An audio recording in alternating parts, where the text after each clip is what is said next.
मुंबईत आज उपनगरात पुन्हा एकदा मुसळधार पावसानं हजेरी लावली आहे। काल रात्रीपासून मुंबईमध्ये मुसळधार पाऊस पडतोय आणि त्यामुळे ईस्टर्न एक्सप्रेस हायवेवर दृश्यमानता काही प्रमाणामध्ये कमी झालेली आहे। तर रस्त्यावरती सुद्धा खड्डे पडल्याचं आपल्याला स्पष्टपणे पाहायला मिळतं। 3 ते 4 दिवस सततच्या पावसामुळे आता ईस्टर्न एक्सप्रेस हायवेवर सुद्धा खड्डे पडलेले आहेत। मी माझ्या कॅमेरामॅन योगेश गुरवला सुद्धा सांगेल की हे सगळे खड्डे दाखवावे, जेणेकरून लक्षात येईल की कशा पद्धतीचं सध्या वातावरण मुंबईच्या ईस्टर्न एक्सप्रेस हायवेवर आहे आणि हीच परिस्थिती वेस्टर्न एक्सप्रेस हायवेवर सुद्धा पाहायला मिळते। सगळ्यात महत्त्वाचं म्हणजे आज दिवसभर अशाच पद्धतीचं ढगाळ वातावरण राहणार आहे। आज 26 जुलै आहे आणि 26 जुलैच्या निमित्तानं प्रशासनाकडून आज विशेष काळजी सुद्धा घेतली जाते।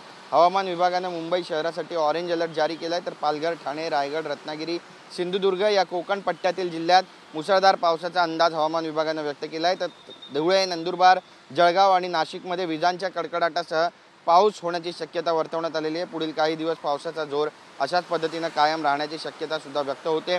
तर दुसरीकडे मुंबई पोलिसांनी नागरिकांना सतर्क राहण्याचं आवाहन केले। विशेष करून मुंबईकरांना हे आवाहन करण्यात आलेलं आहे आणि त्यासोबतच समुद्र किनाऱ्यावर त्यांनी जाणं टाळावं, वाहने सावकाश चालवावीत आणि अत्यावश्यक कारणाशिवाय घराबाहेर पडू नये असं सुद्धा सूचित केलेलं आहे। आपत्कालीन परिस्थितीत #100 किंवा #112 वर संपर्क साधण्याचं आवाहन सुद्धा करण्यात आलेलं आहे।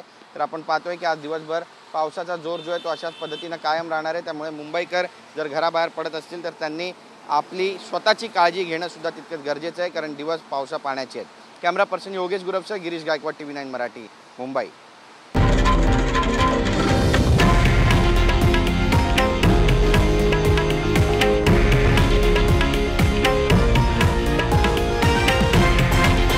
हे आहे देशातील नंबर 1 न्यूज नेटवर्क आणि आपण पाहत आहात TV9 मराठी, एकमेव।